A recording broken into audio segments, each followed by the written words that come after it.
जितना सरकारी स्कूल में और कॉलेजेस में बच्चे हैं 400, 800, 600, 700 क्लास इतने कम हैं। 8 क्लास है, 9 रूम है, 8 रूम है, 7 रूम है। और स्थिति यह है स्कूल और कॉलेज में कि 20% बच्ची के लिए मात्र शौचालय बना हुआ है। माननीय सदस्य, आप 6 बार मेंबर पार्लियामेंट हो ना? जी जी, 6 टाइम है ना। अब स्कूल का क्लासरूम तो उसका राज्य देखेगा, केंद्र देखेगा। आंगनबाड़ी के बारे में एक सोच बन गई है कि हाँ, अत्यंत पिछड़ा दलित आदिवासी खिचड़ी खाएंगे, आएंगे वो चले जाएंगे। आंगनबाड़ी की सेविका की ना तो उसका क्वालिटी है, ना कोई क्वांटिटी है, ना उनकी तनख्वाह बढ़ती है। स्कूल के बच्चे खिचड़ी खाने के बाद 80% चले जाते हैं, वो नहीं पढ़ते हैं। सबसे पहले मैं माननीय मंत्री महोदय जी, मैं आपको शिक्षक जो सरकारी स्कूल में शिक्षक हैं उनमें और प्राइवेट स्कूल में शिक्षक हैं, उनकी दोनों की गुणवत्ता, आपसे मेरा आग्रह है कि शिक्षक की गुणवत्ता को जब तक आप समय समय पर 3 साल, 2 साल, 4 साल, 6 साल के अंदर 3 पीरियड के अंदर उसका एग्जामिनेशन या उसकी ट्रेनिंग पीरियड को आप नहीं लेंगे तो सरकारी स्कूल के जो बच्चे हैं वो बेहतर भविष्य उनकी सुरक्षित नहीं होगी। तीसरी चीज, जितना सरकारी स्कूल में और कॉलेजेस में बच्चे हैं 400, 800, 600, 700 क्लास इतने कम हैं। 8 क्लास है, 9 रूम है, 8 रूम है, 7 रूम है।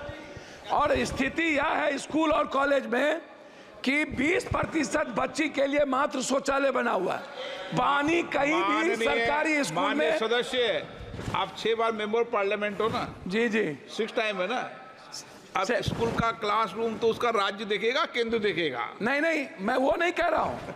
मैं केंद्र पर आरोप नहीं लगा रहा हूँ अध्यक्ष महोदय, नहीं लगा रहा हूँ। मैं क्या कह रहा हूँ, मेरा वो है, मेरा कहना यह है कि जो बिहार या देश की जो सरकारी स्थिति है, आप सबसे ज्यादा बिहार कोटा में बिहार जाते हैं पढ़ने के लिए, आपको पता है अध्यक्ष महोदय।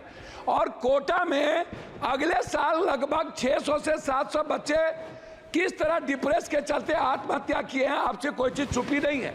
और आप वहां गार्जियन बन के, हमने कई बार सारे संस्थाओं के चेयरमैन से मैंने बातचीत की है, डिप्रेस में चले जाते हैं। मेरा सबमिशन इस बात को लेकर के है कि बिहार के बंटवारे के बाद ना तो एक नेतरहाट खुली, ना तो सैनिक स्कूल खुला, ना ही केंद्रीय विश्वविद्यालय को तवज्जो मिली, ना जमीन मिली, ना नवोदय विद्यालय पर फोकस किया गया, ना सेंट्रल स्कूल पर फोकस किया गया, ना पंचायत में कस्तूरबा गांधी पर फोकस किया गया। बच्ची के लिए कोई सुविधा नहीं। हम लोगों ने केंद्रीय विश्वविद्यालय का मांग किया था पटना यूनिवर्सिटी को लेके। एक केंद्रीय विश्वविद्यालय भारत सरकार के द्वारा मोतिहारी में खुली, जिसका इतना अनैतिक है शिक्षा मंत्री महोदय। मैं चाहूंगा कि हर परिस्थिति में वहां के जो विश्वविद्यालय के वीसी है उनकी पूरी कदाचार की जांच जो मोतिहारी है उस पर, और पटना केंद्रीय विश्वविद्यालय को बनाने का मेरा आपसे आग्रह हो। एक पूर्णिया कोसी सीमांचल का पूरा दूसरा उपराजधानी, मैं पॉइंट पर दूसरी उपराजधानी है मेरा, मैं 2 मिनट में खत्म कर दूंगा अध्यक्ष महोदय, थोड़ा दूसरी उपराजधानी है। क्या आप केंद्रीय विश्वविद्यालय बनाने के लिए पूर्णिया कॉलेज को आप देखे हैं? दूसरा चीज है डीएलएड और बीएड।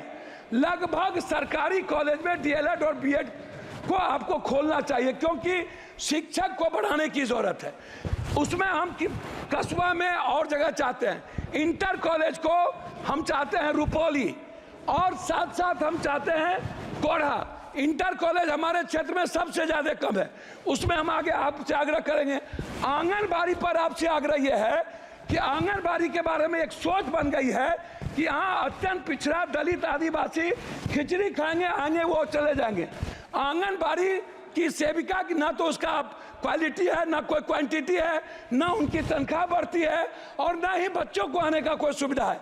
मेरा आग्रह इतना है आपसे कि जो बच्चे जाएं, जो कॉलेज के बच्चे हैं, लगभग कोचिंग के लिए बाहर जाते हैं, क्लास से बच्चे चले जाते हैं। स्कूल के बच्चे खिचड़ी खाने के बाद 80% चले जाते हैं, वो नहीं पढ़ते हैं। कॉलेज के बच्चे नहीं पढ़ते हैं, वो कोचिंग में चले जाते हैं। ये जैसे डीपीएस है, डीपीएस पर हाई कोर्ट ने कहा है, मैं लास्ट कर रहा हूं, हाई कोर्ट का आदेश है डीपीएस पैसा बहुत ज्यादा लेता है, उसको रोक लगाया जाए, नहीं लिया जाए। डीपीएस के जो संस्थापक हैं वो लगातार गलत कर रहे हैं। गौतम जैसे नागे- अंत में अध्यक्ष महोदय गौतम एक नागेश सेकंड, जी, अध्यक्ष महोदय एक सेकंड में 2 खत्म मिनट कर, में बात खत्म करिए तो आप अध्यक्ष मौका महोदय देंगे। एक सेकंड में, अध्यक्ष महोदय एक सेकंड में, एक सेकंड। यूपीएससी बीपीएससी या एसएससी का जो एग्जाम होता है, एग्जाम में एग्जाम के बाद उसके जो रिजल्ट है वो 3 महीना 4 महीना बाद क्यों?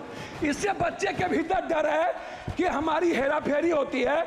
मैं चाहता हूं जिसका फॉर्म भरा जाए बच्चे का, यूपीएससी बीपीएससी एसएससी या कोई भी ऐसी कंपटीशन में, उसका एग्जाम हो और 15 दिनों के अंदर उसका रिजल्ट निकाला जाए।